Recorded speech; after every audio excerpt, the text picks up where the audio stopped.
Fala galera! Hoje eu quero fazer com vocês uma questão que envolve lançamento vertical, mas que também traz pra gente um gráfico da velocidade em função do tempo. A questão diz o seguinte: de um ponto localizado a uma altura h do solo, lança-se uma pedra verticalmente para cima no local onde g é igual a 10 metros por segundo ao quadrado. A figura a seguir representa, em gráfico cartesiano, como a velocidade escalar da pedra varia em função do tempo entre os instantes de lançamento, t igual a 0, e o instante em que chega ao solo, t igual a 3 segundos. Item A. Em que instante a pedra retorna ao ponto de partida? Justifique sua resposta. Item B. Calcule de que altura h em relação ao solo a pedra foi lançada. Item C. Calcule a altura máxima atingida pela pedra em relação ao solo. Bom, o primeiro passo é tentar entender todas as informações que foram dadas pra gente. Primeiro, uma pedra lançada verticalmente para cima. A gente sabe que no lançamento vertical uma coisa fundamental pra gente é adotar um referencial. Só que nessa questão ela já traz pra gente como a velocidade varia em função do tempo. Ou seja, a gente sabe que o corpo foi lançado para cima e que no início a velocidade é uma velocidade de 10 metros por segundo. Positivo, uma velocidade positiva. Então eu vou preferir seguir o referencial que a questão já adotou pra gente. Uma velocidade positiva é uma velocidade vertical e para cima. Então essa velocidade de lançamento positiva quer dizer então que que essa pedra está se movimentando para cima. Agora a gente pode observar também que essa pedra vai mudar a velocidade da pedra vai variar. À medida que o tempo passa, a velocidade vai diminuindo, até chegar no valor zero. Depois que essa velocidade atinge o valor zero, percebe que ela continua variando, ou seja, ela passa a ter valores negativos. Esse valor negativo para a gente significa então que a pedra mudou o sentido do movimento. Se ela começa se movimentando com velocidade positiva, que a gente está entendendo que é uma velocidade para cima, quando essa velocidade muda o sinal, a pedra então na verdade está se movimentando para baixo. E ela então segue esse movimento até o instante 3 segundos. Se a gente pudesse representar esse movimento, a gente colocaria uma situação mais ou menos assim. A pedra é lançada a uma certa altura do solo, então você tem ali alguma estrutura, né, pelo menos imagino que sim, para uma pessoa ficar e jogar essa pedrinha para cima.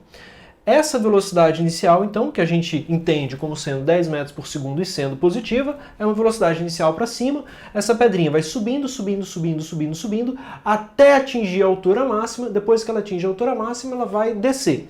Se eu tentar representar esse movimento da forma que ele acontece, né, na vertical, eu não vou ser muito feliz, porque ele vai subir e vai descer, eu vou ficar com uma reta aqui, enfim, fica mais difícil da gente compreender. Então vou dar uma roubadinha, né, vou fingir que a pedrinha andou aqui um pouquinho para o lado, só para ficar mais fácil da gente representar. Então a pedra sobe, atinge a altura máxima, depois que ela atinge a altura máxima, ela começa a descer, passa novamente pela mesma altura em que ela partiu, segue seu movimento de queda, vai descendo, até finalmente chegar no chão.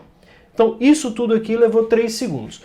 No item A, a questão quer saber quanto tempo a pedra leva para sair do ponto de partida, chegar na altura máxima e retornar para a mesma altura com que ela foi lançada. Então o que eu vou pensar?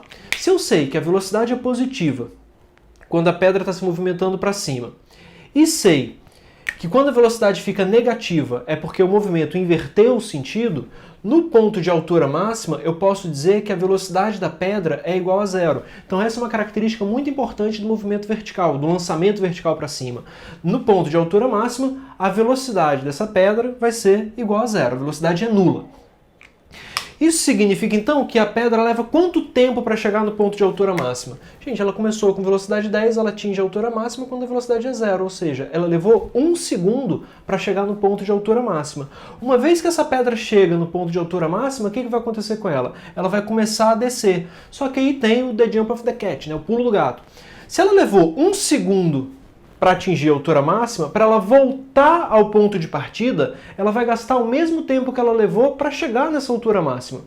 Então eu sei que nesse pedacinho aqui, pelo menos nesse curto intervalo aqui, o tempo de subida vai ser igual ao tempo de descida. Isso não vale para o movimento como um todo, porque se a gente levar em consideração todo o trajeto que essa pedra percorre, percebe que ela sobe um pouquinho, depois ela desce, chega ao ponto de partida, né, chega a uma altura igual ao ponto de partida, mas ela continua caindo.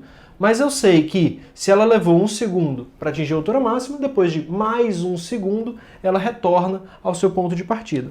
Então a ideia que a gente tem que ter aqui é que a pedrinha leva 1 segundo para chegar à altura máxima e mais 1 segundo para voltar para a sua altura inicial. Então, resposta da questão, ela gasta aí um intervalo de tempo de 2 segundos. Se você quiser utilizar o gráfico de uma maneira mais incisiva para ajudar a justificar essa resposta, você pode olhar que a principal propriedade, né, de um gráfico, velocidade por tempo, é que o ΔS pode ser calculado, pode ser determinado pela área daquela figura. Só tem que tomar cuidado, tá, gente? Eu gosto de dizer que o ΔS, né, a variação da posição, é numericamente igual à área daquele gráfico. Numericamente, primeiro, porque não é exatamente uma área, mas a gente pode, né, graficamente isso funciona muito bem, tá? O outro detalhe é que não existe área negativa, mas existe variação de posição negativa. Então, esse numericamente aqui é só para dizer que a gente pode utilizar o gráfico, calcular a área, que a gente conhece, por exemplo, a área de um triângulo, né?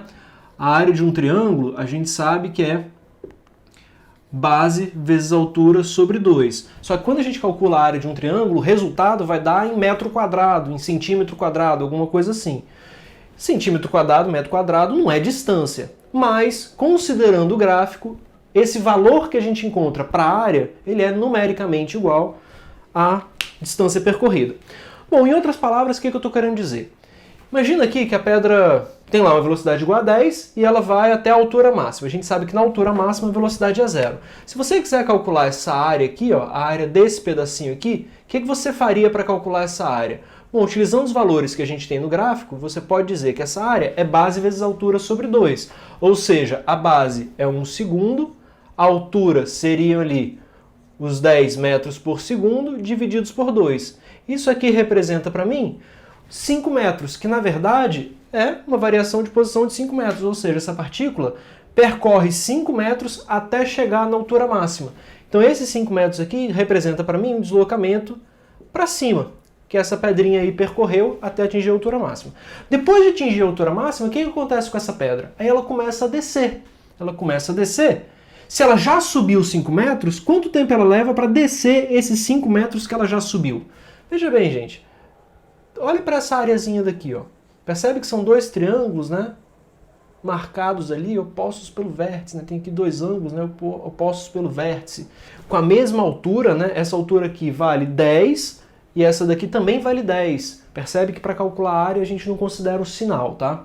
Mas enfim, aqui a gente tem 10 metros e 10 metros. E aqui a base, 1 metro e 1 metro. Então aqui eu tenho um outro triângulo cuja área é igual à área do primeiro triângulo. São dois triângulos iguais, eles estão espelhados, diríamos assim, né? Mas são iguais. Então aqui eu vou ter um deslocamento de 5 metros, só que dessa vez esse deslocamento de 5 metros, como a velocidade é negativa, é um deslocamento de 5 metros para baixo. Então eu sei que esse pedacinho aqui, ó, já posso marcar, né, que esse pedacinho aqui tem um comprimento de 5 metros. O cara leva 1 segundo para subir 5 metros, mais 1 segundo para descer 5 metros e voltar ao ponto de partida. Então seria uma outra maneira, né, da gente complementar a nossa resposta e ajudar a justificar por que esse cara leva 2 segundos para voltar ao ponto de partida. Claro que você poderia usar aquelas equações tradicionais, né, V igual a V0 mais AT, enfim, daria também para fazer pelas equações. Vamos para a letra B. Na letra B eu quero calcular a altura em que a pedra, a altura H, em relação ao solo em que a pedra foi lançada. Bom, a altura H em relação ao solo que a pedra foi lançada é essa altura aqui, ó. Percebe o seguinte, gente, se eu levei 2 segundos, pensa comigo, se eu levei 2 segundos para sair do ponto de partida, chegar na altura máxima, voltar ao ponto de lançamento, então eu já tenho 2 segundos de movimento.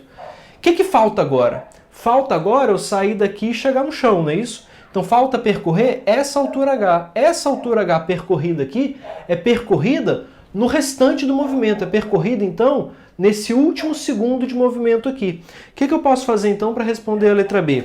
Bom, posso usar a ideia de que a distância percorrida é dada pela área do gráfico. Nesse caso aqui, eu quero a distância percorrida no intervalo de 2 para 3 segundos. Então, olha só, se eu pegar esse intervalo de tempo aqui, ó, se eu pegar esse intervalo de tempo aqui, de 2 para 3 segundos, a área da figura que eu obtenho, né, é um trapézio.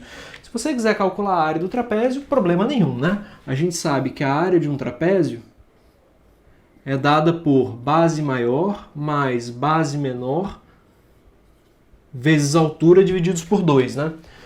Se você quiser calcular a área desse trapézio, é a distância que você percorre nesse intervalo de tempo, daqui para cá, no tempo que você precisa para sair daqui e chegar até o chão.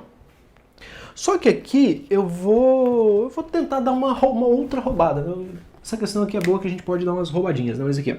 Vou pegar o seguinte, vou dividir essa minha figura em 3 triângulos, tá? Quando eu pego essa minha figura e divido em 3 triângulos, eu percebo que eu não tenho quaisquer triângulos, que esses triângulos eles não têm qualquer forma. Quando você presta atenção no formato desses triângulos, olha só esse cara daqui, ó. Tenta olhar para ele, né? Ó, pega esse. Tenta olhar para ele e olhar para os triângulos que a gente já tinha desenhado, né? Olha a altura dele, olha a base dele. Então esse triângulo, na verdade, é igual a esse. Então a área desse triângulo também é 5. Base vezes altura sobre 2. Aqui você tem uma área igual a 5. Olha para esse triângulo aqui, ó. Mesma coisa, base vezes altura.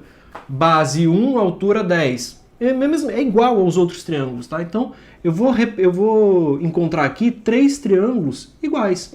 Se eu pegar esses 3 triangulinhos ali iguais e somar a área deles, o que eu vou encontrar? Bom, a área deles, eu sei que a área do gráfico VT me fornece a distância percorrida, né? Consequentemente, se eu pegar 3 vezes 5, eu vou achar aqui 15 metros, é uma distância percorrida, a distância que você percorreu no intervalo entre 2 e 3 segundos, tá? 15 metros para baixo, porque nesse intervalo sua velocidade estava negativa. Consequentemente, você andou para baixo. Então eu posso dizer que a altura que a gente tem em relação ao solo é uma altura igual a 15 metros, ok? Tudo usando gráfico, tá, gente? Só olhando para o gráfico, fazendo aí, tentando interpretar, né, o que está acontecendo no problema. Para finalizar, o item C, a questão pergunta para a gente, pede para a gente calcular a altura máxima atingida pela pedra em relação ao solo. Bom, a altura máxima atingida pela pedra em relação ao solo, galera, olha só, como eu já calculei aqui, né? Pode colocar, como eu já calculei que essa altura H vale 15 metros, e eu também já tinha calculado que esse cotoquinho aqui vale 5 metros, então a altura total vai ser, saiu daqui para chegar no chão. Então esse comprimento total aqui, né, para sair do topo e chegar até o chão, vai ser, na verdade, a minha altura máxima, que é 5 mais 15. Uma outra forma de fazer isso seria calcular a área do gráfico, né? Calcular a área do gráfico do ponto mais alto, o ponto de altura máxima é quando você está com velocidade zero, né? Entre 1 e 3 segundos. De 1 até 3 segundos, qual a distância total que você percorre? Seria calcular essa área, que a gente, na verdade, já tem calculada, né? Vai ser o 15 mais 5. Logo, posso escrever, então, aqui pra gente que a altura máxima atingida por essa pedra vai ser igual a 20 metros. Por quê? Porque essa é a distância percorrida no intervalo de tempo entre 1 e 3 segundos. 1 quando você está na altura máxima, 3 segundos que é quando você chega ao chão. Bom, galera, espero ter ajudado aí vocês com essa questão. Um forte abraço, até a próxima.